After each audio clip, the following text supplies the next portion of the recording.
Hello and welcome to the 21st ever episode of Press A2 Podcast. I'm your host Jacob Hujik, and with me today is Taylor Severn. Hello. And Scott McPherson. Hi.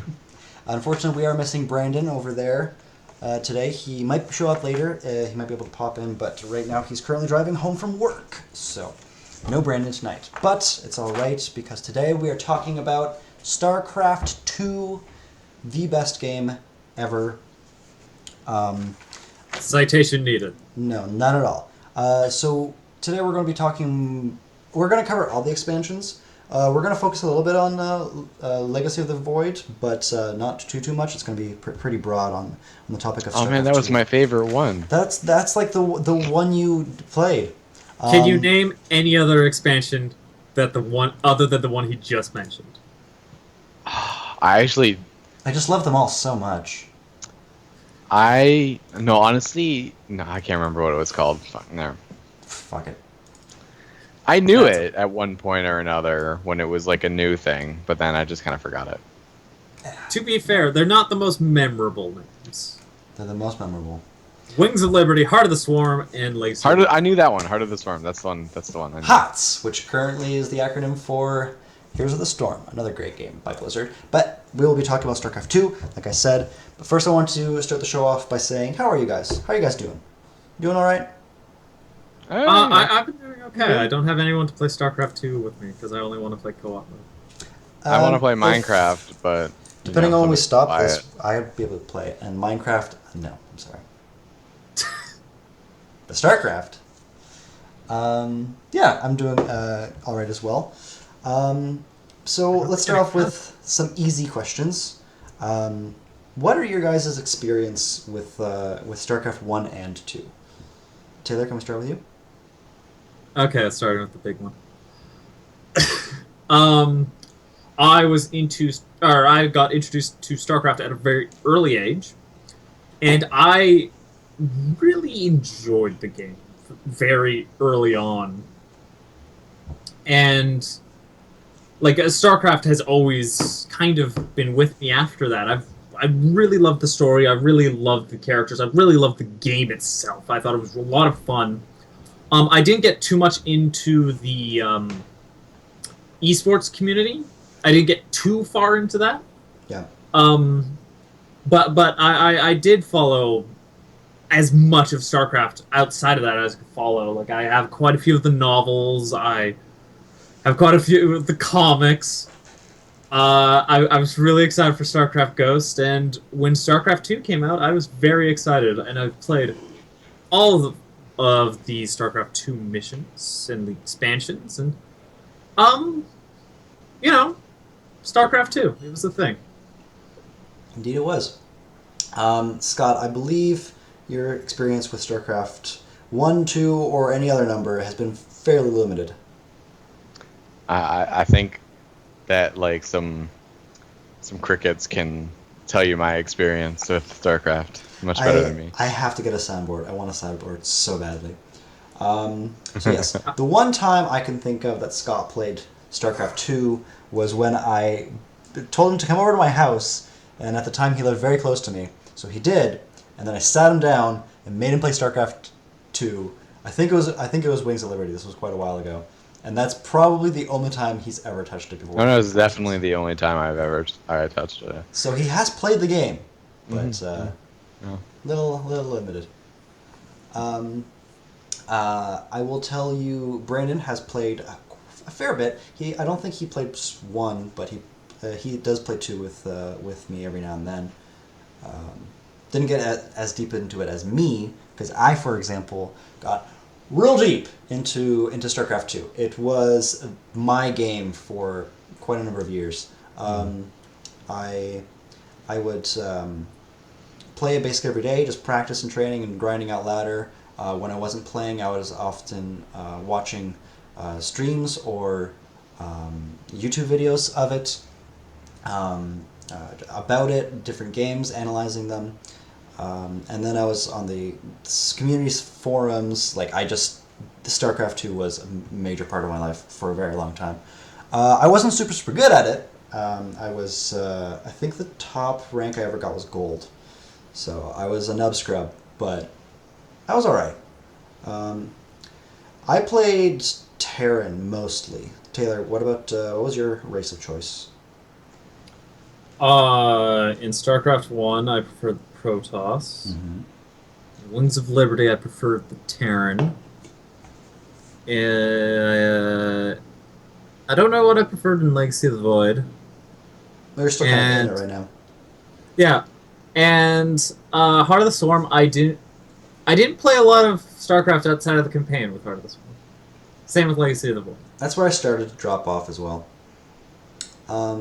So, for those of you not familiar with it, we'll just give you a brief rundown. But StarCraft 2 and 1 are RTS games. They were released in 2000.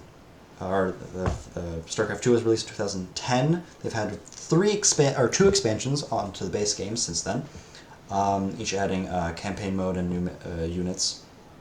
The game is very well known for its competitive play. Many people play this game at a very competitive level professionally, as in they make money doing it. It was one of the first games to start doing that. Now it's very common. I mean, if you're watching us on Twitch, then you should be very well aware of that. It is also well known for the fact that it has 3 races, and they're all very different from each other. They're not just reskins or a couple different units. Every single unit is very different, and how you manage resources is somewhat different as well. It's very, very well balanced considering that as well. I was thinking that we could start off with just discussing the story for the expansions. Now, with the story for 1, when StarCraft 1 wrapped up, especially with its last expansion called Brood War, it was regarded as like a really good work of story, especially for an RTS game at that time. And people were excited. They waited for, I think, it came out in 98, 99, StarCraft 1, and people waited about 10 years for StarCraft 2 to come out. And when it dropped, people were just chomping at the bit for this new piece of story. And Wings of Liberty wasn't quite what people wanted. I think the general reaction to it is that it was not very good. People were kind of disappointed in it.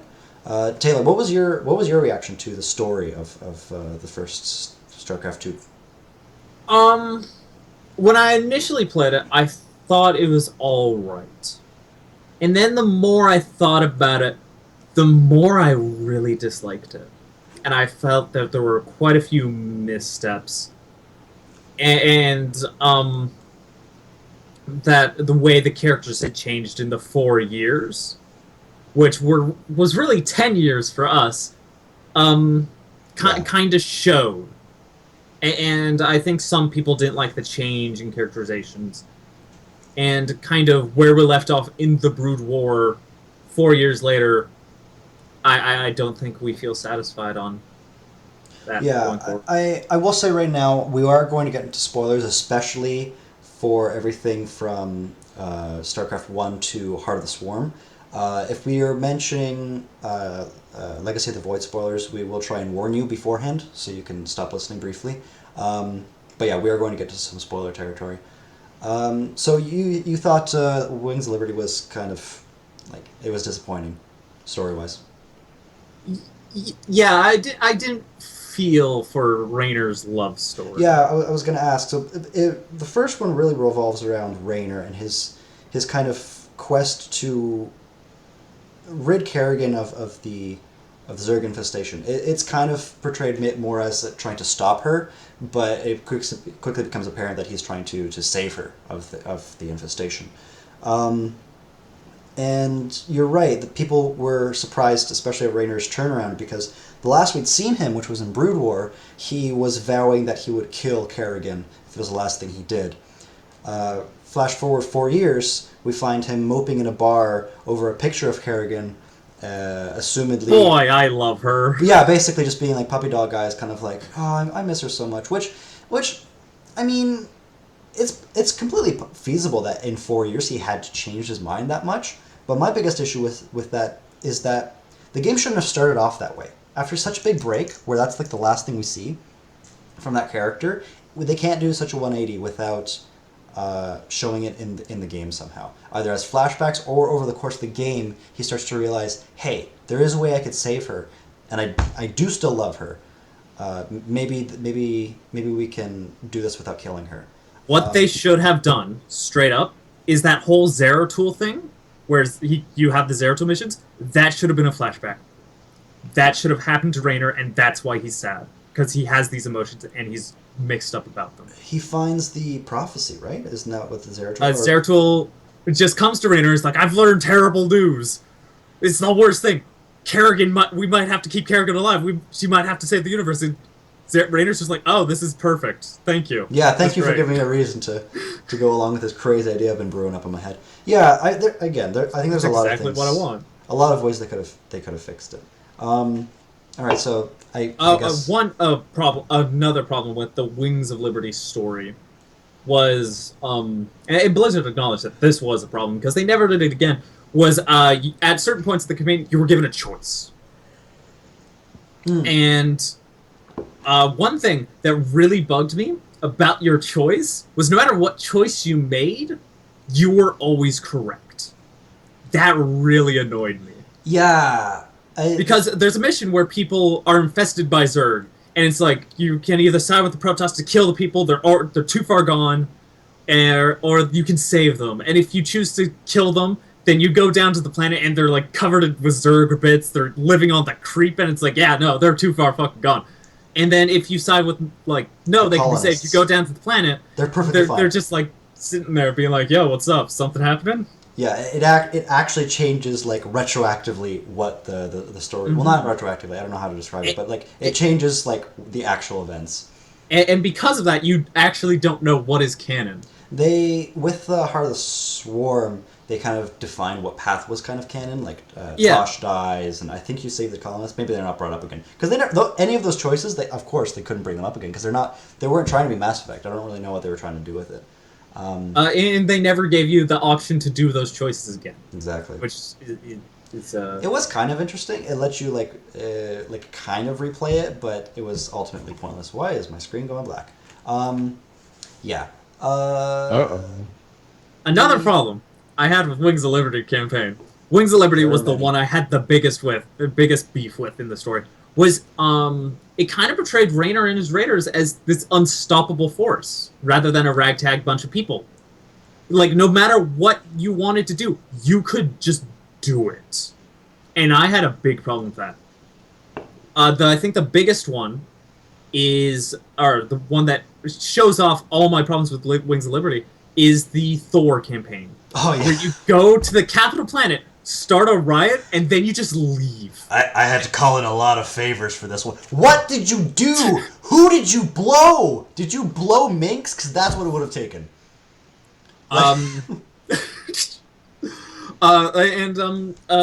Another problem with StarCraft 2 is kind of like a modern Blizzard problem, where they say gameplay trumps lore. And that's really unfortunate because the lore actually kind of suffers sometimes. The example in Wings of Liberty of gameplay trumping lore is Swanson, the engineer guy. Mm-hmm. He can fucking make anything. And it's like, fucking anything. He's like, sees a Thor schematic, and he's like, I can make that better. Done in a week. And he's like, the fuck? I made it smaller, more powerful. I'm Swan. I think he's actually a Zelnaga. Trying to make amends. Listen, engineers, if it's sci-fi, especially if it's shitty sci-fi, engineers just know everything. They can. It doesn't matter what they went to school for. As soon as they finish something engineering-wise, they can build and create anything. They can code as well. Oh, they're just the schools in this far future, man. Yeah. The last problem I completely agree with you with everything you're saying. The last problem I had with it is the characters. Some of them are all right. I kind of like Tosh, but he's mostly because he's basically just Boba Fett. He's a mystery. That's why he's interesting. Raynor was all right except for his motivations. He got more hair. It was amazing. Yeah, unlike many men, he shaved his head completely bald, and it came back with a vengeance. Well, he was balding in the first one, and then he He was somehow got balding. like implants. I thought He had he. like bald spots, or like Oh, his really? like forehead was kind of like balding. It looked like. Oh, I thought it was. I thought he was just shaved. Had shaved head. He might have. It's a really weird hairstyle he has. That the transition from StarCraft 1 to 2. One of my big kind of smaller issues with it. Sorry, was just the change in tone of the whole universe. StarCraft 1, like everyone's kind of like the humans are all these kind of like inbred kind of weird looking motherfuckers, and They're they're all like, space hillbillies. yeah, that's But what in StarCraft 2, they made them space cowboys, and that was a huge distinction. yeah, and like the just like everything about it, like it was StarCraft 1 was like this war between the three factions, and there's no real good guys or bad guys, like everyone just has their own agenda. It wasn't like super well done like you would see in some TV shows nowadays, but it was pretty good, especially for an RTS game from 1998. And then 2, it's very straightforward, very space, not opera, but just sci-fi show kind of story that doesn't like these are the good guys, these are the bad guys. They like these creatures from beyond. It's like are the Reapers like really? It's very mediocre. Yeah. I feel like StarCraft 2 and its story is a symptom of modern Blizzard. Modern Blizzard's a very different beast than old Blizzard. Which is And something I would love to discuss, but that is a huge topic. Yes. So moving on from Wings of Liberty to the story of Heart of the Swarm, personally, I think that was my favorite one. What made it stand head and shoulders above? The fact that it was marginally better than the other ones. It Seems like a good reason. isn't it? Isn't it just awesome? It's basically one of the reasons I liked it was like it had interesting characters. I think it had the most interesting characters of all the expansions. Even like some of the side characters, like what's that big Zerg you meet on Xeris? Uh, The Oh. mouth, whatever that mouth's name was, probably started with a Z. He was very cool, and he wasn't around for the whole thing. Duhaka was pretty interesting. Abathur, of course, was very cool. You have Zagara. The only one that you don't really think of is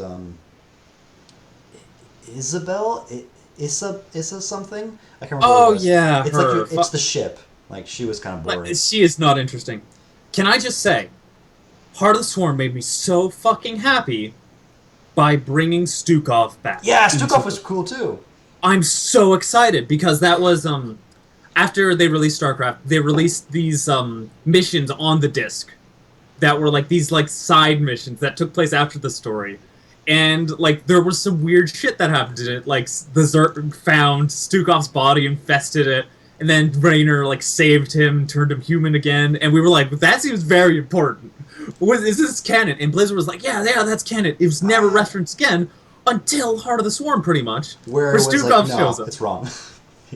No, I'm he sorry. said, yeah, I was cured, but I actually just, like, it wasn't a full cure. Oh, I so he just- has his mind back. I He, get you. he recessed back into being infested, and he's being experimented on ever since. That's pretty Until cool. he's like, fuck all you.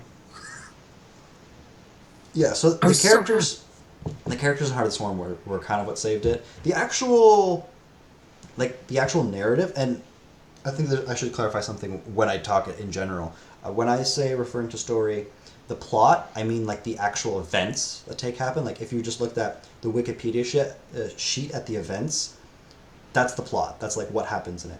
And then when I say narrative, it's how that's explained, like the actual connections from one event to the other. I don't know if that's how like academics talk about it, but that's how I usually see it as. So the actual plot of HOTS is kind of dumb, mainly because it completely invalidates what happened in Wings of Liberty. Wings of Liberty, 100%. for the most part, like for most of the game, like Raider's like, I'm going to cure Carrion. He doesn't always say that, but like you know that's what he's thinking. I'm going to cure her. He does it. He manages to do it. And then in Heart of the Swarm, like within what, like 3-4 missions, First thing she does. you can immediately become. And what could have made that better for me was if, like, not only does she get back into Zerg and like she keeps her old mind and stuff, but like she acts almost exactly the same. Like her character doesn't change at all, and also she looks the same. has she at least just looked different after becoming like the primal Zergy kind of thing? That would have One been thing did change. what? She very much in love with Raynor. Yeah. That's another thing that was interesting. The fact that like in StarCraft One, like there was kind of like a love story. Like they had some sort of like romance thing maybe going on, but they never really touched on it because it really You didn't. kind of had to read behind the scenes. Yeah, it wasn't part of the theme of StarCraft One. Love was not something that they would touch on. It was far too grim for that. And then yeah, with Stu, it's just with two, it's like, oh yeah, like we have to have a love story because that's just like what people expect in a sci-fi story. Like no, just like buck some trends. So of course they made it a big love story. But hold on, I'm going to add Brandon. I think I can. Whoop, I know this is Copyrighted strike Oh, from fuck. Sky. I might have to move everyone around. Uh-oh. I know. I agree, like 100%. Where it was kind of like a big like, well, the first Oh, game did Taylor's matter. cut in half. Rip. But at the same time, I didn't like the first game, so I was kind of okay with that not mattering. Yeah, Um, it wasn't the biggest deal. I mean, no, actually, when at the time I was like, oh, this is so stupid. But now I'm like, oh, all right. Oh, we're all black. um, I feel one thing that might have made it a Heart of the Swarm story a bit better was, um, spoilers, major spoilers for Heart of the Swarm, Legacy of the Void. Is in Heart of the Swarm, they do a bait and switch where Raynor's dead. Oh no, he's alive. They should have just kept him dead because he dies at the end of Legacy of the Void, anyways. Does he really? I haven't Oh, played have you the not? epilogue. Oh shit! That's all You right. don't know what happens in the Is, epilogue? I didn't care. Brandon, are you here? Oh my god, Brandon, you here? Jacob! Do you want me to tell you what happens in the epilogue right now? Yeah, I'm okay with it. Okay. So they find that the Zelnaga is just like, hey, you need to come fucking deal with this shit. And so Kerrigan, is my camera Raynor, and Artanis go Yeah, it is. fight Narud of course it is. in the Void one last time to save the Zelnaga and to kill Amon forever. Because, as Raynor puts it, Forever. we don't want to pass on our problems to our children. We end this now. Yeah, I got to the first. Oh, okay. Mission. And I didn't so finish the epilogue mission. Kerrigan becomes a Zelnaga, Oh, for fuck's sake. and then you kill Amon, and then Kerrigan's like, "See ya, bitches," and she flies off, and then and then it's 2 years later, and Raynor's back in the Same bar drinking. Yeah. And then Kerrigan shows up behind him and is like, "Let's go, Ranger," and then he leaves his badge behind, and he's never seen again, so he's dead, essentially. And they were essentially just saying, clean slate, universe, like, all the major characters are out of the universe now. Yeah. Which is something I'm excited about because I don't think they're going to do StarCraft 3 anytime soon. Oh, no. But It's very interesting to think of what they can do from here. yeah, because I really hope they kind of go back to one where it's like the Protoss like aren't like this unified force. They're kind of like fragmented. Well, in You know- one, they were a unified force. Except for the splinter group of with Taskar. That was like the only thing that was... Yeah, and that was like one of the cooler parts. The fact that like there's this other faction of Protoss that they're actually kind of almost have a civil war. Like now there's 4 factions of Protoss. Like I want them to kind of explore that, any tensions between them, because they could probably be like hundreds or maybe thousands of years in the future. Like maybe they fragmented again or whatever. Like I think that could be interesting. And then the Zerg could have different tribes because of all the different queens and stuff, or have a society. The humans as well could have developed. Zagara's queen. I knew Redder. I imagine so. Scott, you're just gone. I am the only living person here. Hey, I have a hand. Yeah, I know. That's true. That is true. Should I just leave my my camera off picture? No, because maybe it'll pop back in. Okay. I'll save what I want to say about the epilogue and the story there once we finish. But yeah, Heart of the Swarm. One of my major problems with Heart of the Swarm was actually the end, which was spoiled a year before Heart of the Swarm came out. So that was amazing. Did you hear about that? No, I didn't actually. Someone posted the work in progress of all the cinematics of Wings of Liberty, and someone went through them and it was like, hey, this cinematic wasn't in Wings of Liberty. That kind of looks like it would be the end of a Zerg expansion. Lo and behold, that was the end of the Zerg That expansion. sucks. It does suck. But my problem with the end was it was far too easy to kill Manx. Kerrigan essentially just goes over to Manx and kills him. Yep. And it's like that. That whole That- any tension, any possible things they have to work together to like fight the great. Nope, just dead. Like, your greatest villain. Your Just greatest goes to his villain. planet, kills him. It's like YOLO. Yeah, that was real dumb. I agree with that. No reason why that shouldn't have happened 4 years ago. Yeah, Scott. Actually, if you want to try restarting your Skype, I don't know. Also, no, just leave problem from Brood War to Starcraft 2 in the 4 years, like with the Zerg, the Brood War ends I with will. the Zerg I'll- coming on top, Kerrigan beating everyone and being I'm the queen bitch of the universe. Yep. Now.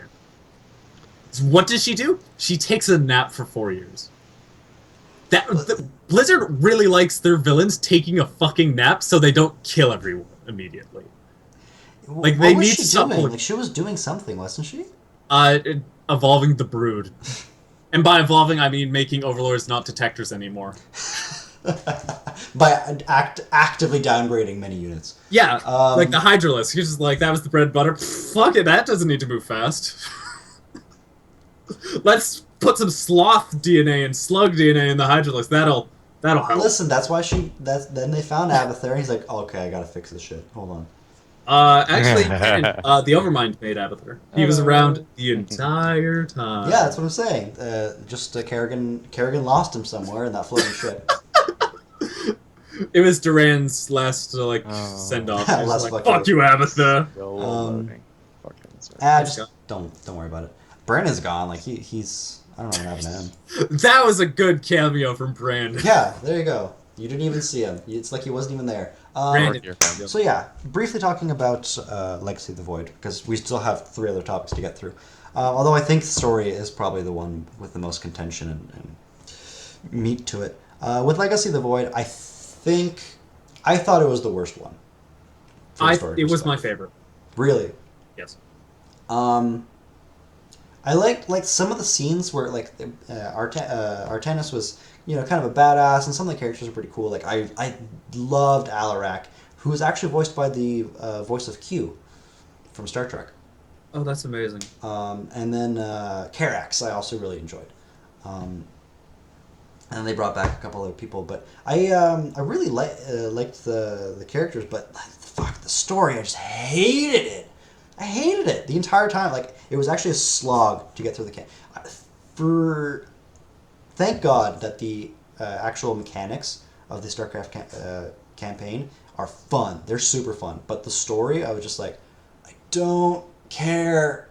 Like everything was super like predictable. There was no character development. There was no plot twist. There was nothing to keep me interested in. My thoughts of Legacy of the Void. You're There wrong, were Jacob. Those his thoughts. Damn. in contrast of Wings of Liberty, where in Wings of Liberty, you felt like an unstoppable juggernaut, and that was a problem. In Legacy of the Void, you felt like an unstoppable juggernaut, and you should. You're the leader of a goddamn fucking Protoss race. You should feel like, and you have this ancient, powerful ship. You should feel powerful, and you do, and I appreciate that a lot more than I did when I was Raynor and had a battle cruiser.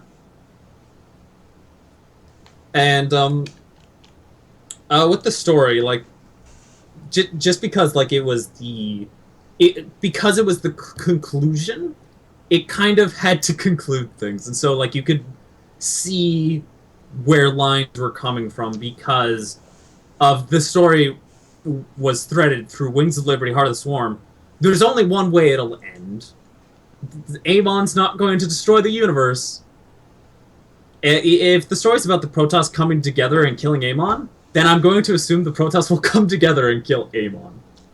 It's not about that.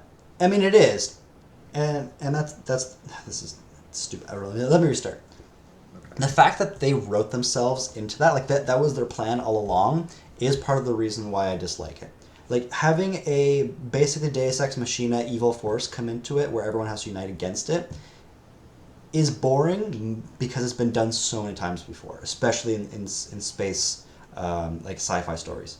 Had while it wouldn't have been like while it would have been expected for them to kind of continue on with what StarCraft One had done, with where there are no really good guys and bad guys. There's just people who have slightly better morals.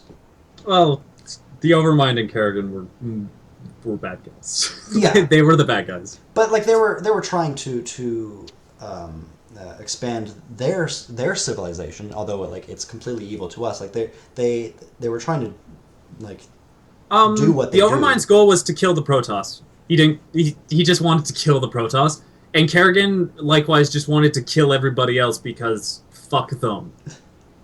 That's their character motivations in StarCraft. Because fuck people. Because exactly. Yeah, because Zerg's where it's at. And we're back. Hold on, I might be able to add Brandon, but while I do that, I can say, yeah, you're right. The Overmind, he did have some interesting, like, I don't know if this was mostly like retconned, but like how he was trying to fight. Did we drop the stream? He was trying to fight the Zelnaga's influence on him, and that's why he made Kerrigan. That was pretty cool. But I don't know if that was really explored in the games. That was retcon. Yeah. But besides them, Kerrigan, when she was still a human, was a more interesting character because she was fighting for Minx. Minx, she didn't quite believe in his tactics, but she went along with them. Raynor was even more so.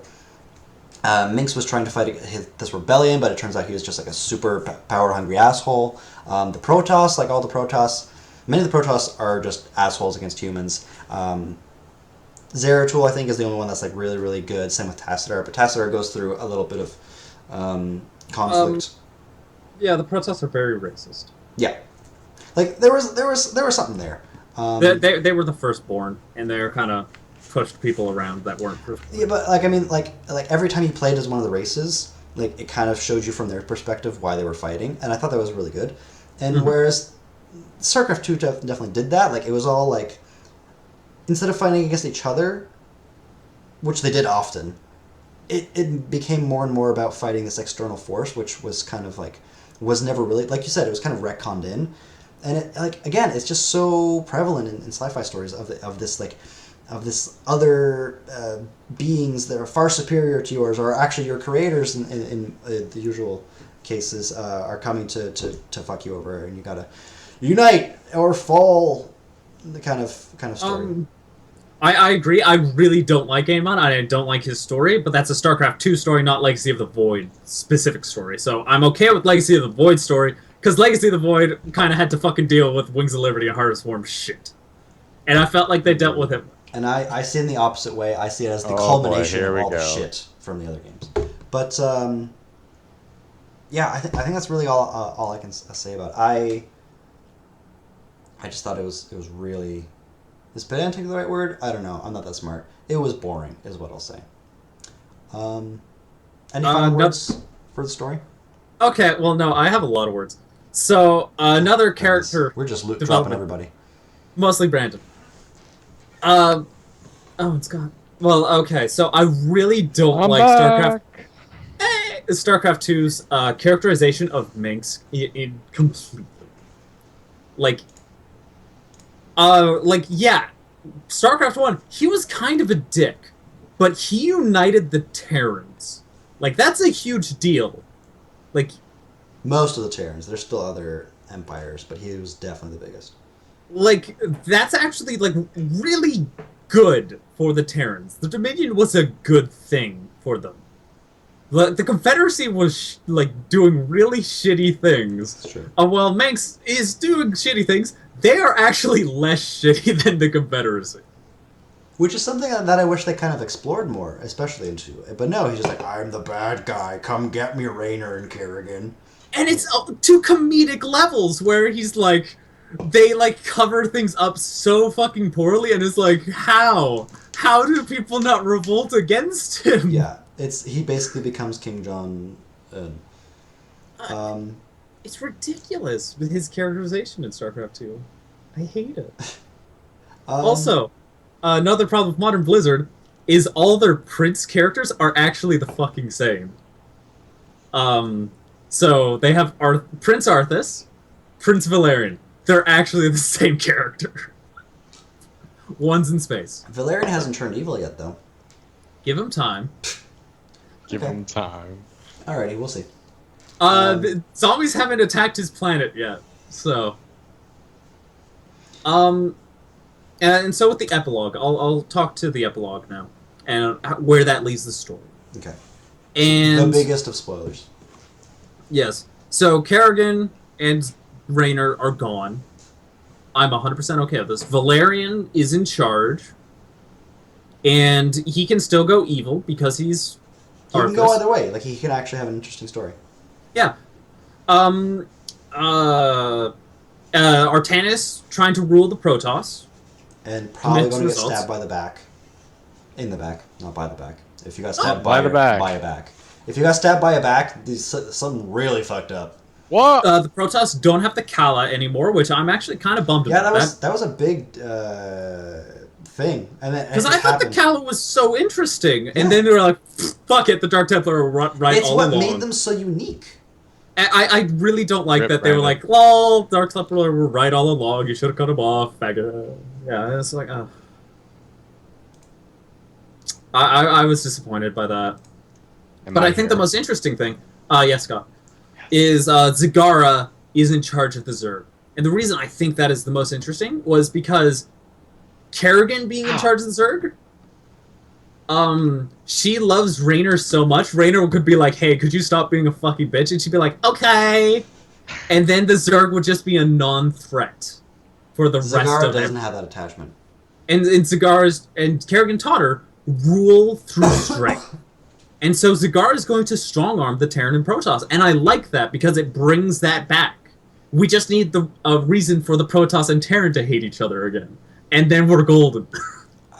I don't want to spend too much longer on the story bit, but there is one thing I want to ask about, which I just remembered. In HOTS, there's a mission where you infest a Protoss Arc ship, and like it made it seem like that was going to be like a big plot point. This infested Arc ship. It didn't show up in Legacy of the Void, did it? No, So that's has to come up again, right? no. No, it's gotta. It has There's a to. lot of infested No, shit. Scott, yes. But like that was a whole mission. Like, granted, maybe they just did it because it was cool, but I think they were setting something up potentially in the sequel. No, I didn't think of it like that. They Really? were. I felt like they want. I forget what you were going to the Arc ship to get. You were going to get something. You got it. You left. Well, you didn't leave. You were like, "Fuck it, it's ours now." Whatever. And then it just like drifts off into like some unknown reach of space, right? Well, it's just like an infested platform at this point. Zergs don't know how to work buttons. It's not like it's going to be fully functional. I think it is going to be fully functional, and you're going to see it in like 100 years, and it's going to be like, "What up, bitches? We're the hybrids, but actually hybrids." I wouldn't want the next StarCraft game to take place 100 years later. I still want like Matt Horner and Valerian and Artanis to still be alive. Oh my God, we have a Brandon. Hi, Brandon. Hey guys, We have a wheel. how's it And going? I would love for Blizzard to actually try to do an RPG in the StarCraft universe because it's so prime for the picking now. And the thought of that excites me. And I think, like, all through Legacy of the Void, I was thinking, like, man, this was an RPG, that'd be amazing. And I think that's what kept me through. I was just like, man, I want an RPG. and I else, feel maybe- the epilogue, after the epilogue, they could do it if they wanted to. They can do Uh. whatever they want. Alrighty, I think we've said most of what there is to say about the story. There's still a lot, but we covered the basics.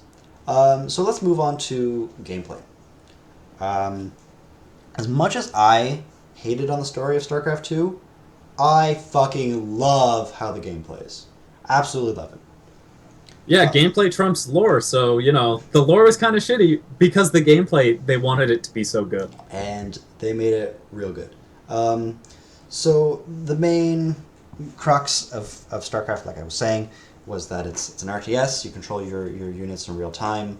you amass a big army and you crush the other person's army, and it's mostly it's meant to be played as a 1v1, like just you and the other person. You're trying to manage your army better than his and crush them. You can play in different combinations, 2v2, 3v3. There's new modes now that let you break those rules, kind of. But the core of it is that 1v1, like just like you and me. Let's figure out who's better. And I love that. That's one of the reasons why I played it so much. I wanted to get better at this game, and the unit interactions between the races, and even if it was what was called a mirror matchup, which is when it's the same race fighting off against each other, had so many like unique, like the strategy was evolving month by month because of the community. So like this is strong. Oh, because this is strong, we'll use this unit. Oh, because that you're using that unit, we'll use this unit instead. And metas evolved, got stale, were destroyed, and different ones rose up. It's very, very interesting. Excuse me. The way you controlled your units. Oh my goodness, did we lose the? Oh, we lost it. The stream? Yeah. No, not the stream. The Scott? No, the Scott's still here. We had a Starcraft thing going on in the corner. Oh, Anyways, okay. what was I saying? I've forgotten. Oh, I see what you lost. You lost the layout. No, You lost it's your fine. mind. I am just so far gone. But yeah, Fino. the managing your army and picking all your units, it was very well done and rewarding. To be able to have units, like build units while controlling an army was something that you had to really work on, and it felt satisfying to do. What was it about the mechanics of the game that kept you playing for so long, Taylor? Should we ask Brandon some questions since he just came in? I was going to try and ease him into it, but I guess we've already Well, done to that. answer that question, Brandon. there's one thing wrong with that. I haven't been playing that long.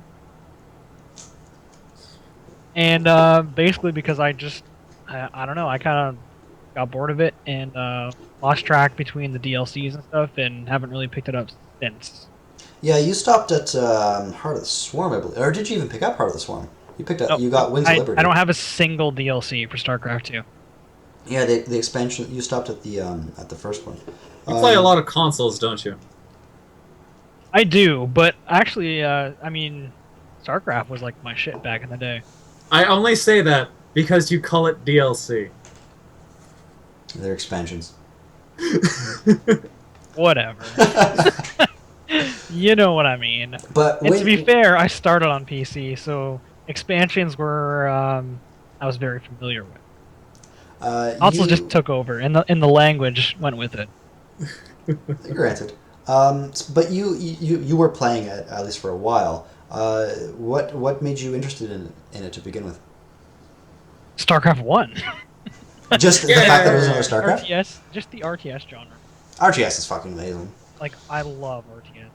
And StarCraft really is the best example of it. Warcraft 1, Halo Wars. StarCraft 1, and then following through with 2 and 3 for Warcraft, like, I had to play StarCraft. StarCraft 2, I should say. StarCraft is a good example of an army versus army combat focused RTS. Really is, yeah. There are different RTSs out there that focus on different things, and they do different things. And I can't say strictly one RTS is better than all the rest because they're so different. It's a big genre. It's strange Bigger than most because people. it's strange because we've oh goodness, the overlays fucked up again. Stop You're borking up welcome. the overlays. You're welcome. Did it? Why? One of the reasons why StarCraft is so focused on the Thank you, combat Joe. is because it makes it good for esports. And that's part of the reason why it became an esport and why StarCraft 2 followed suit. Like, they focused in on that to make it. Yeah, I'm pretty sure that when they were building StarCraft 2, they developed it strictly so it would become an esport. They had that in mind. Well, they had the template. They had the Speaking of templates. esports, you guys know that ESPN actually made a contract to do esports? What? ESPN. No, Oh, but yes. I knew that they showed some esports sometimes. Yeah, Yeah, but there's- Yeah, but now now it's gonna be it's like like a a- thing. If you go But on yeah. their site right now, you can find esports coverage. Not a lot, but Yeah, a I mean bit. it's just starting out, right? But Yeah, it's gonna be good. Yeah, I heard And activate- IGN is getting into real sports too. Oh my god, we have everyone's camera working properly. Hey! Alrighty, now My now, camera, you now know I it. can actually focus on the goddamn podcast. Alright, now so let's just end it because it works. yeah, no kidding. And while we're ahead, sorry, with the esports aspect, I wanted to cover it later on in the community section. But yes, they were working off the template of one, which was such a big esport, and they kind of just refined it, or at least tried to refine it more. And I think with Wings of Liberty, it was a pretty solid mechanically. And every time something got out of hand, balance-wise, they would patch it. Sometimes it took them a little bit longer than the community would want them to patch it, but they always fixed it. And that was one of my favorite things. Like every couple weeks, there'd be a new patch list, and I'm like, oh, what do they change, and how does this affect this? And there'd be all these videos on it and stuff. It was really cool. And What? it They affected- nerfed Protoss? God damn it! I hated when they did that.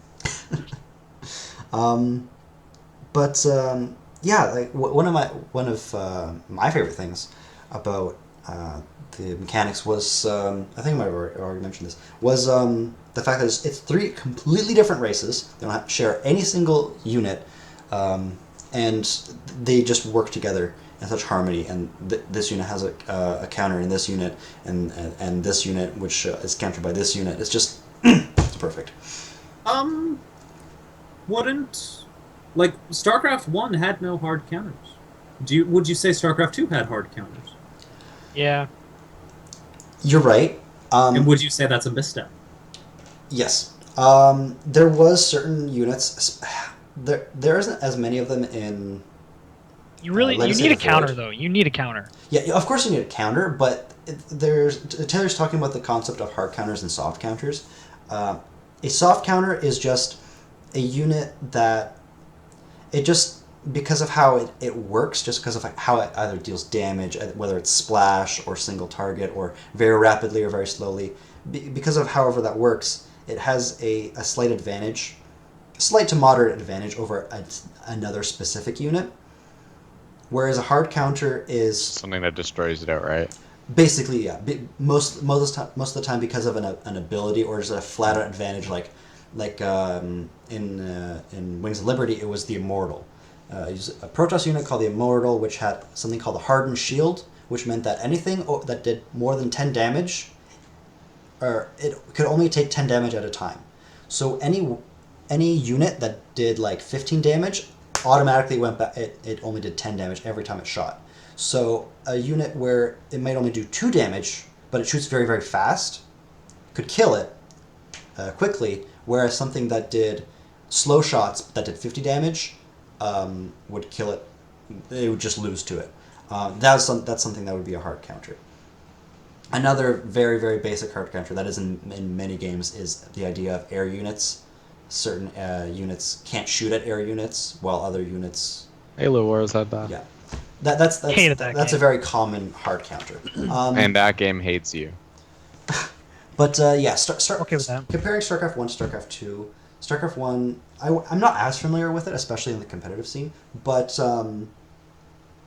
from what I've heard, StarCraft 2 relied a little bit too heavily on those, which I think was a misstep. And speaking of missteps, another thing I didn't like about it, and this took me a while to realize, was in Heart of the Swarm they added the F2 key, which selected all of your army units.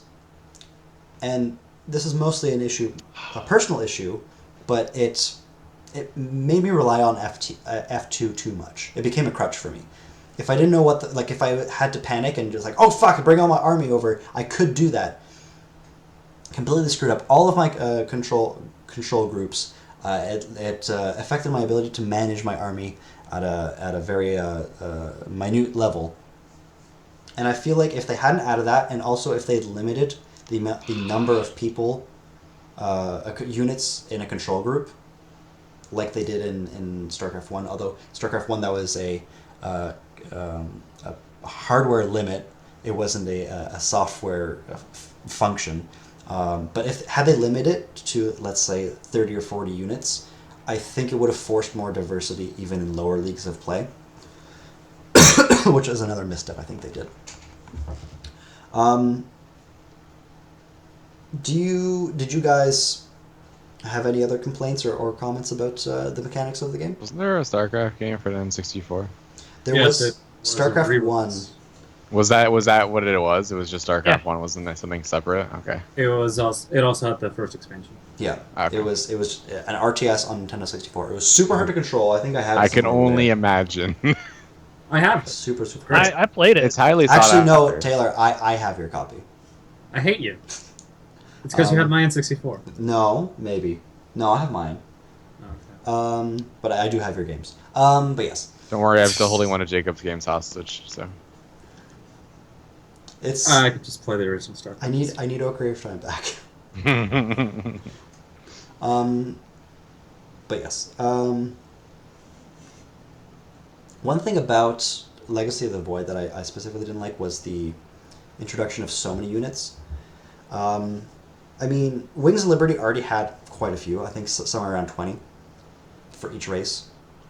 HOTS removed the mothership. Was that the only unit that was removed? No, it wasn't removed. Sorry. So Heart of the Swarm didn't remove any units. It added a couple.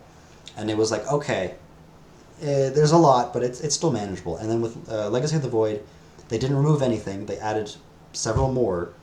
So now we're getting close to 30 units. Oh my god, really? Yeah. And the counters and strategies are too much for Jacob's simple brain. I cannot play Legacy of the Void competitively anymore. And beyond that, besides the fact that there's just so many different units that I don't know the counters of, and the different strategies people are developing are happening too fast for me. Because I've been out of the StarCraft game for so long, every time I try and play it, it's just like, I am so much worse than I was before. And I wasn't even good before. So now I really, really suck. And I beat you before. Yeah. That was just... That's when I stopped playing. No, but...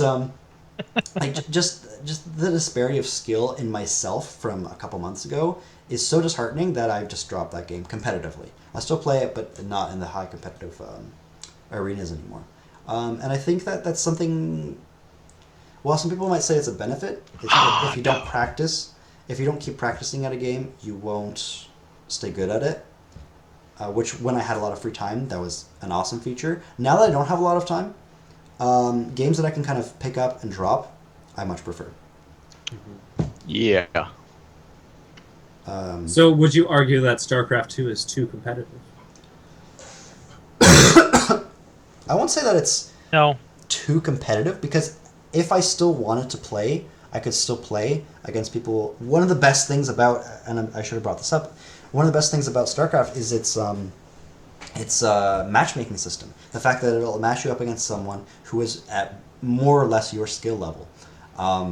And every fight should not theoretically, in practice, is usually pretty hard fought, unless you're tilting or you're having an off day. But for the most part, like, it was a pretty even fight. And that's like, even if I were to play now with my super shit skill levels, I would find someone who's just as shit as me and have a decent chance of winning against fuck, it. so fucking dumb. What's going on? Sorry, nothing. Alrighty. Continue. But it's just I mean, you can play against me sometime. oh yeah, the Supreme Challenge. Yep. I mean, Oh, Haven't it'll played be an like easy win. in like 3 years. Haven't played, but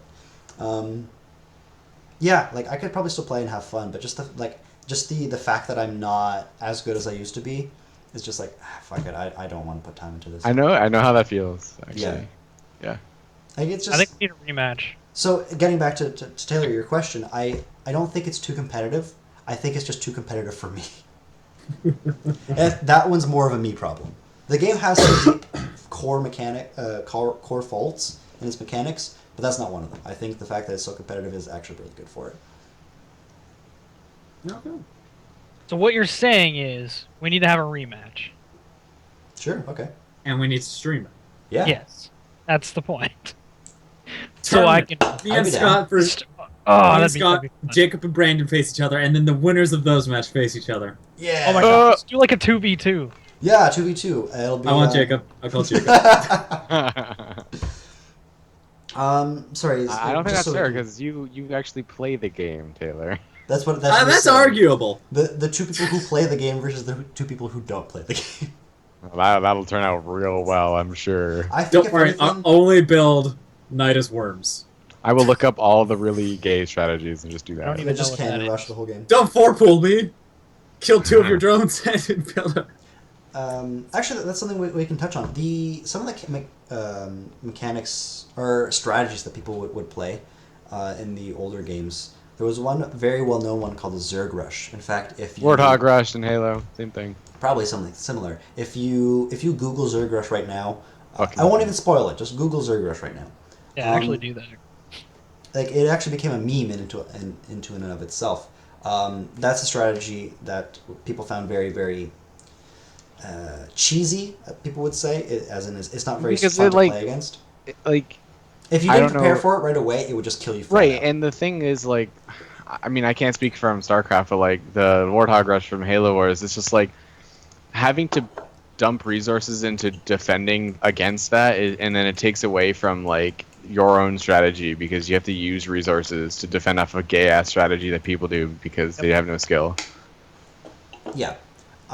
But the thing about that in StarCraft was that was a tool that competitive people used against people. Like, a Zerg Rush, you can counter it actually fairly easily, as long as you've scouted it out. If you see that they're going to do it, you're like, okay, cool, I got this. I basically won the game because I saw it. But if you don't scout out, which is a very core part of StarCraft, Well, any RTS, I think. yeah, exactly. Any army versus if army you're not RTS. paying attention, then of course they're going to kill you with a cheap shot. Right. With a cheap shot, right? So it was cool that those kind of strategies were in the game. But with I Legacy of mean, the Void, I don't think so, but whatever. yeah, but with Legacy of the Void, they kind of realized, okay, well, this might be a cool tool for really competitive gamers. It also really takes away from the fun of the game. Mhm. So with Legacy of the Void, they changed it around so that many of those early cheesy strategies were out, Good. which I think is a win for them. I 100% agree. I don't play the game, 100% agree. That makes me that much more willing to play it. He's actually going to play it now. I think you should. StarCraft You is should play it's it. a really fun. It's fun. Like I think that's what this whole gameplay topic comes down to is StarCraft is just really fun. I mean, if you don't want to get into the competitive, which Scott, I'm sure you might want to get into the competitive side, but even if you don't, if you're not a competitive gamer, you can beyond completing the campaign, which is something we should talk about. Like as much as I shit on the story of the campaign, those missions are so goddamn fun. Holy shit. Are they challenging? They're challenging, they're innovative. If you play a lot of RTS and you go into the StarCraft 2 campaign missions, you're going to be like, wow, I didn't think they could do that with those mechanics. Even if you're a veteran StarCraft 2 player, every time you go into the campaign, it's just like, that's an interesting way to use these base mechanics of the game I've been playing for years in a new way. Not Super every fun. time. Not every The time. first time. The first time you played through the campaign. I still want to go through some like Legacy of the Void campaign missions just because they were so weird. Oh yeah, but like, you're not gonna notice something. You're not gonna like Oh, be I'm like, oh, a this gold- mission's new. I'm a goldfish. I'll be like, I don't remember this at all.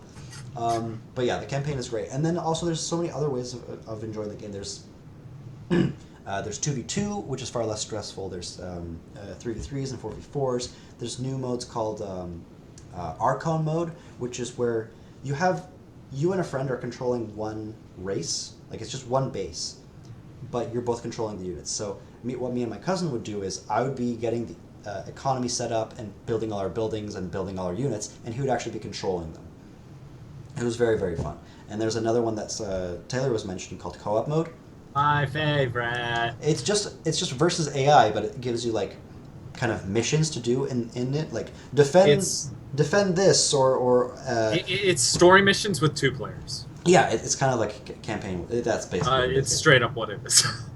And then it also introduces some RPG elements into it. Like you get to pick a commander who have different units and they have different abilities, and you can gain them levels to unlock different units and different abilities. It's great. It's great. And then the last thing, I feel like I've been talking a lot. I'm sorry. Well, you know. I love StarCraft. The last thing is the arcade mode, which you can play for free. The arcade in StarCraft is just a place where people can use the StarCraft 2 engine to create everything from Dota games, my favorite being Star Battle, Heroes of the Storm. That's a good versions of Mafia, dating sims, third-person shooters. You can find all of that on the arcade, and some of them are actually pretty decent. Like they're just like fully fledged games in and of themselves, and you can play them free because you can. You can play Risk too. Yeah, you can play. It's great. That used to Is be it? my favorite one in Warcraft 3. Couldn't you? Just saying. Can't you play everything in StarCraft 2 for free except the campaign, pretty much? I don't know about multiplayer. You can play multiplayer. Can you? Are but you you're not 1v1 multiplayer? Oh, so like 2v2. yeah. You I have guess to you play, play you with have to be playing someone. with someone. Yeah. I think they used to lock you out of all the races but Terran, but I think nowadays it's as long as you're playing with somebody, you can just go on. Oh It's wow. great. So yeah, StarCraft 2, lots of ways to play, always fun. Is there anything else you guys want to talk about in the gameplay?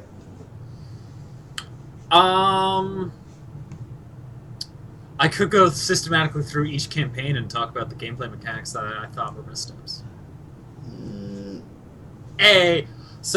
one thing that missteps that they learned from Wings of Liberty, it's really fucking annoying to replay the campaign.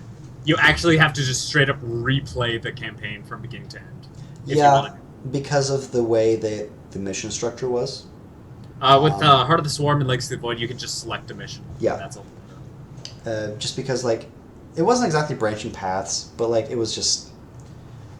And I guess they just didn't put the feature in. But, yeah, there was a way to do it, and they just didn't do it. Yeah, it sucks. I can't really go back and play Wings of Liberty, because I can't be bothered. Yeah, alright. StarCraft 2. It's great. Well, it's a thing at least. So, the Can't say last... it's not. The last topic I Say want it's to go upon touch upon is the community aspect of the game. So like I said at the top of the show, this is basically everything from the Reddit for the game to the discussions you had with your older brother about it.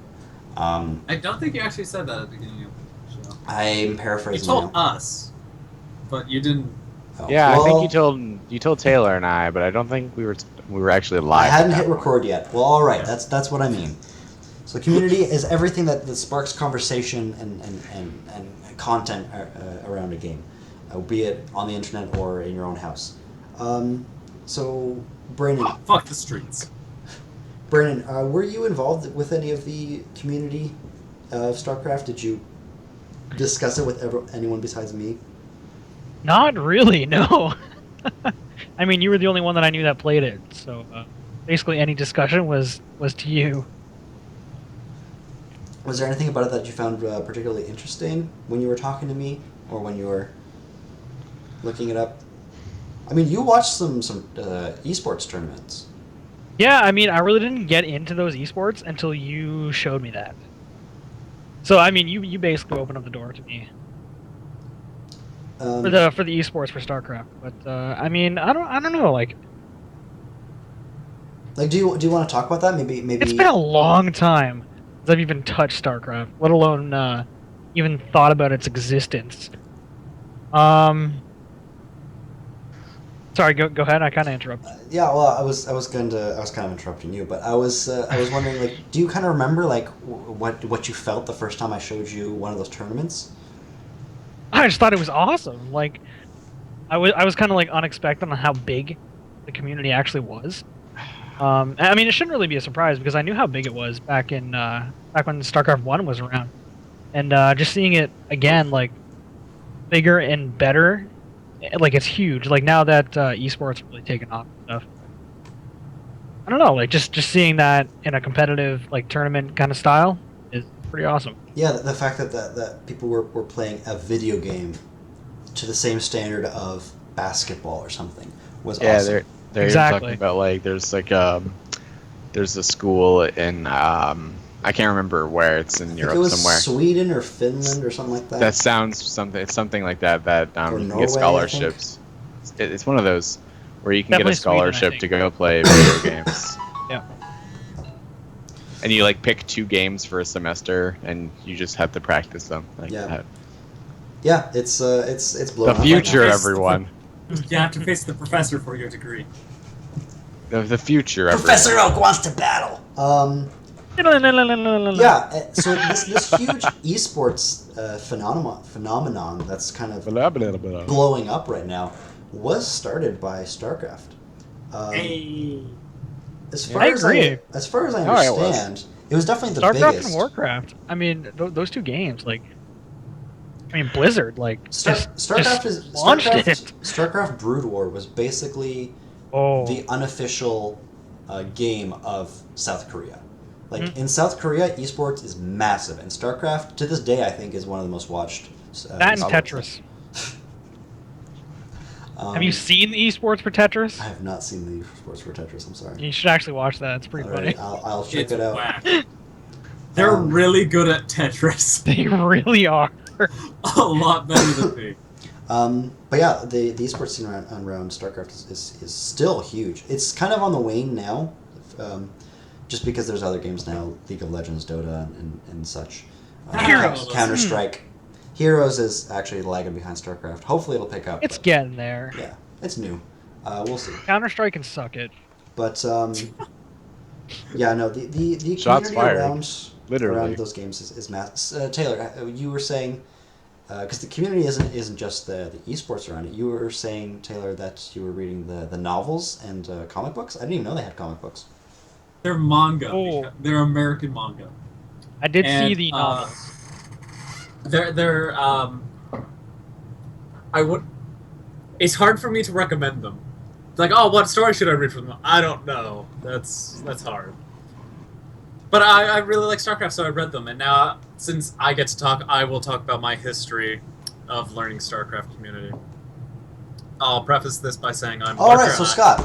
So a long, And always long the time art. ago. In a galaxy far, far away. And Wars? so I didn't really interact with the community a lot. Starship? But one fan site I remember going to a lot was StarCraft Legacy, SC Legacy specifically, and that was like where I'd read their news. They also had this thing called the Pimpinest Plays, and like it showed like the Pimpinest Plays of the year, and like those plays were like mind fucking boggling. Of I specifically remember one of a guy had a drone left and a geyser across the map, and he had to get that drone to the Vespine geyser to make an anti-air unit to kill a Wraith. Because his Terran only had a Wraith yet, and he had nothing to shoot up. What, did you need creep first? Well, like, he needed the Vespine gas. Oh, I get you. Okay. So it's Wow, the story of Vespine this drone gas. trying to get to the Vespine geyser. And just the plays he makes. It was amazing. Yeah, there's some really good moments And, in StarCraft 2 compared to there was a YouTuber, small YouTuber, I would watch a lot of pro StarCraft plays from. And that watching him actually made me get better at StarCraft because it kind of, like, it showed me, it's like, hey, if I make 2 barracks, I can make twice as many enemy, like, Marines. Oh my Yeah. god! And so watching this young, new YouTuber really set me straight. And Jacob, can you guess who that YouTuber is? Was it Husky? Not even slightly. It was Diggity. Diggity? Oh, wow. Do you even know who Diggity is? I heard of him like way back in the day. Yeah, it was Diggity. I watched Diggity. I love Diggity. Is he even around still? I have no idea. I think like a few years ago, I heard that he was shoutcasting a tournament. I was like, oh my god, Diggity! I know him! Not personally. And so that, watching him and StarCraft Legacy was a huge influence on me and my perception of the community and of pro play. And I kind of grew up watching like these old StarCraft pros, and I get kind of nostalgic thinking about it. Like Boxer, other people I can't remember now. Boxer, Naniwa, Oh, Naniwa. Idra, when he played 2 briefly. There was some guy who revolutionized Corsair play with Dark Templar. I remember really liking him. Corsair. Oh, you're talking about Brood War. Sorry, not 2. Yeah, the Brood War. Oh, I thought you were talking about 2. Yeah, Nope, Idra still was huge in that.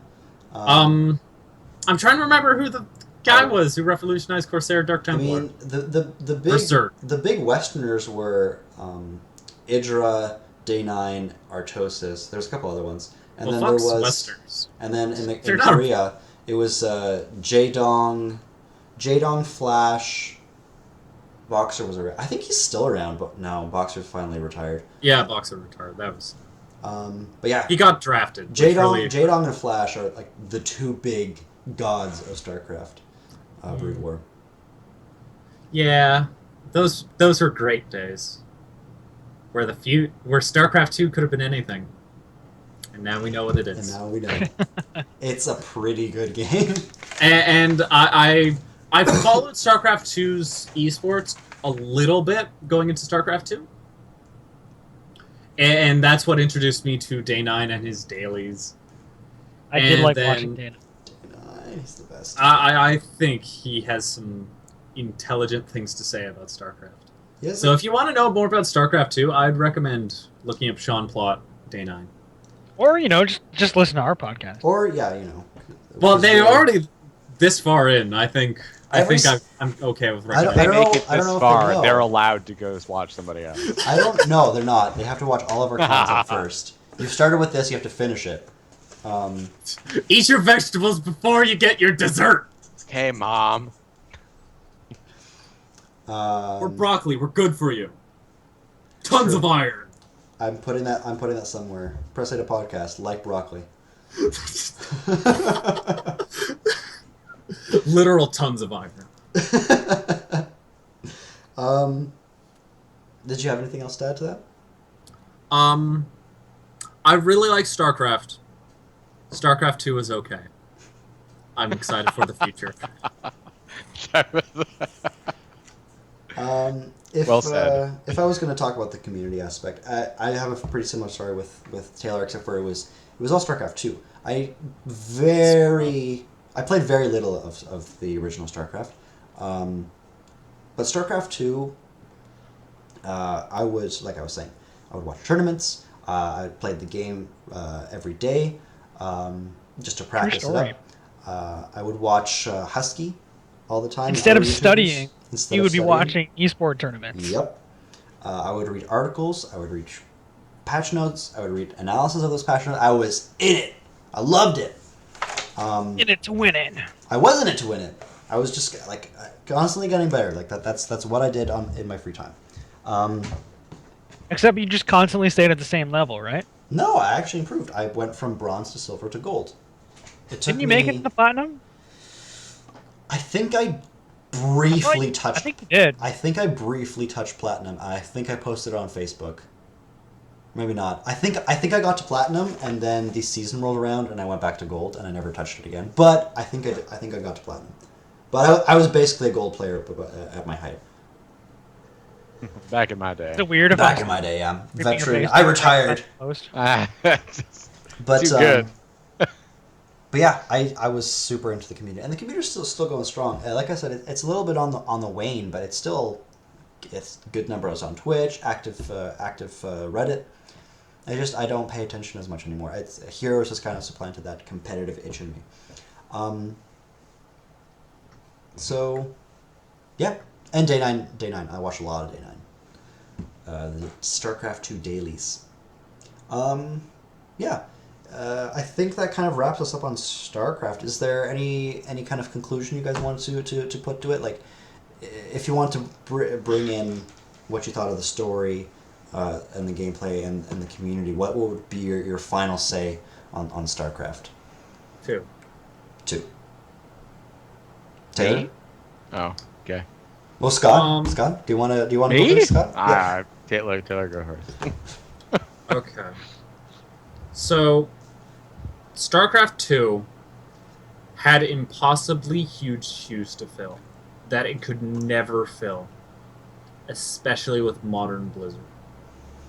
Dang. And we'll get to modern Blizzard someday and what they're like. But I thought it was okay. It was good. I think it hands the franchise off to a new generation in canon and in real life. Like, it's a new generation, new thing going forward. And so I'm excited to see what comes next. And I really still am really sad about StarCraft Ghosts. I really wanted that game. So did a lot of people. Scott, now that you said something, I am curious. Do you, after hearing us babble for over an hour, do you have more interest in StarCraft? Do you think you would? I mean, again, you can play for free. I think the biggest thing holding me back is the fact that I don't really have like a computer to play it on. Like, I'm sure I could play it on my laptop if I really wanted to, but like my laptop's kind of just like a placeholder while I'm building my desktop. And once I have a computer and if I actually start playing games on it like more often and like I kind of like it kind of becomes more even with console gaming, I like that would be something that would obviously be a game I'd consider playing because like I know people who play it and like, you know, whatever. But like it's just like because right now I dominantly play console games and like, you know, I play PC very rarely. And that's only because, it's only because I don't have a computer that I'm really comfortable. Like, because I'm, like, super, like, picky with my computer. Because, like, if I can't play a game on, like, as high as it can go, I don't want to play the game. So, so it's just something and, like, laptops doesn't really matter. Like, and I didn't want to spend, like, $3,000 on a laptop to play games. So, yeah, so, I mean, like, maybe in the future when I have a computer, it'd be something I'd consider doing. Yeah, no, Because I feel it's there. like I said before, it's just it doesn't like it looks like fun. It looks like I could get in. Like it looks like a game that's pretty like easy to get into and become like life changing. But it's just like right now, play my Xbox, play my Wii U more than I play PC games. So it's just like I just don't have. Well, I technically don't have the time to practice. Yeah, because no, I just don't StarCraft want to make takes the time. a Like that's lot of really your it. time. That's what I mean. Like a game like that, that's like it's just one of those games, and I know it's one of those games where it's just like if you want to get good at it, you have to just dump all your time into it. Yeah. Yeah. And like you said, I'm a very competitive person. So like once I start playing it, I'm gonna want to get better at You gotta it. be the best. Yeah, well, I mean, I gotta be better than the average player. Gotta say that. Not the best. I don't even want to. I want to put that out there. Brandon, what about you? What's your conclusion on StarCraft 2? I give it a double thumbs up. I've always liked Two. playing it.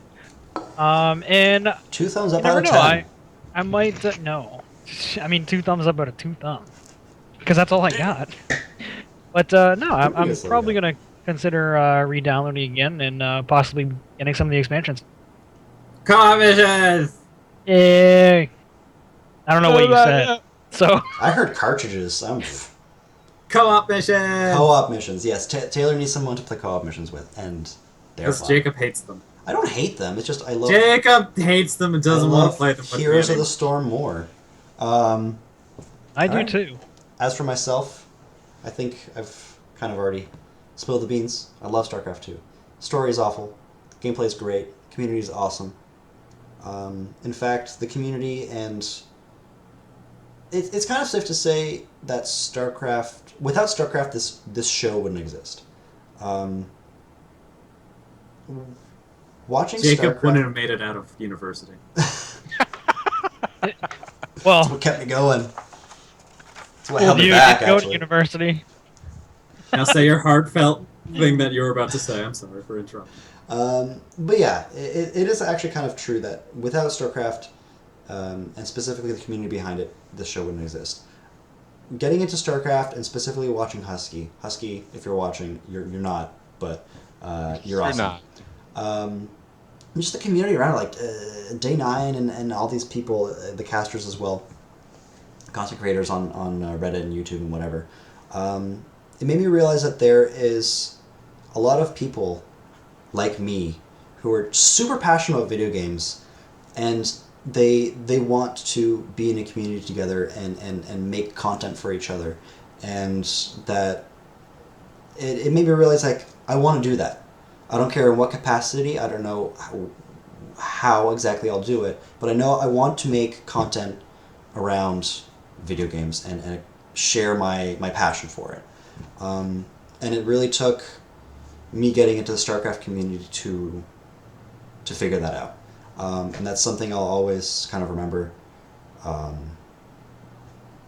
and look back on fondly is those days of me just like discovering, like, oh my god, there's other nerds out there that love video games and want to talk about them. Oh, it was great.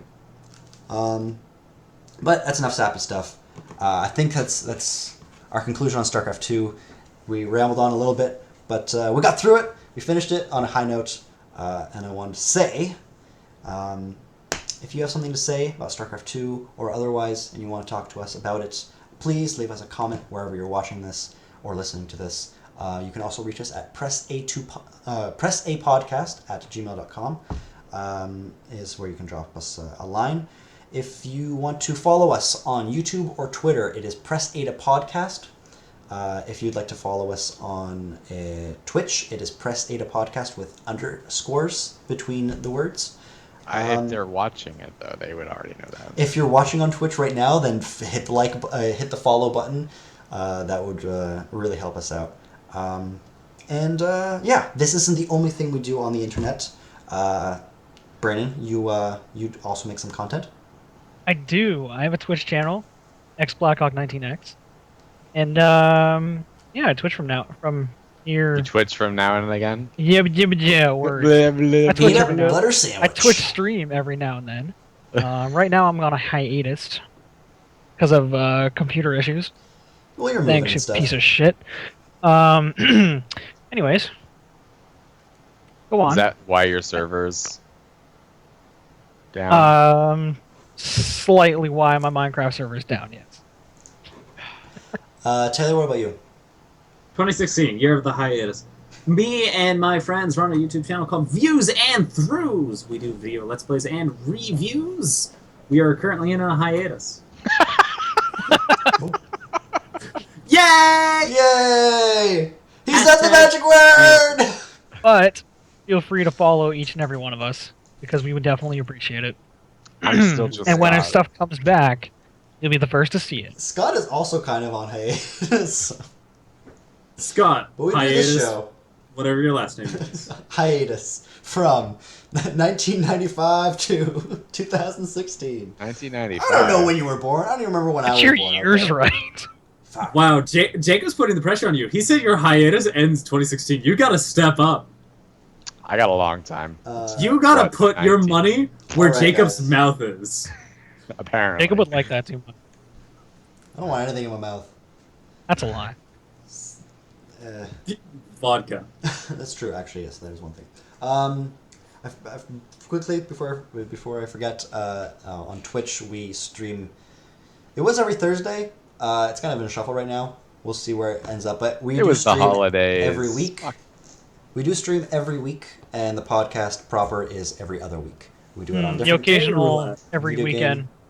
We haven't done it on a weekend. Anyways, We did last weekend. we've been going on too long. It's over. Have fun and Podcast friends. good luck.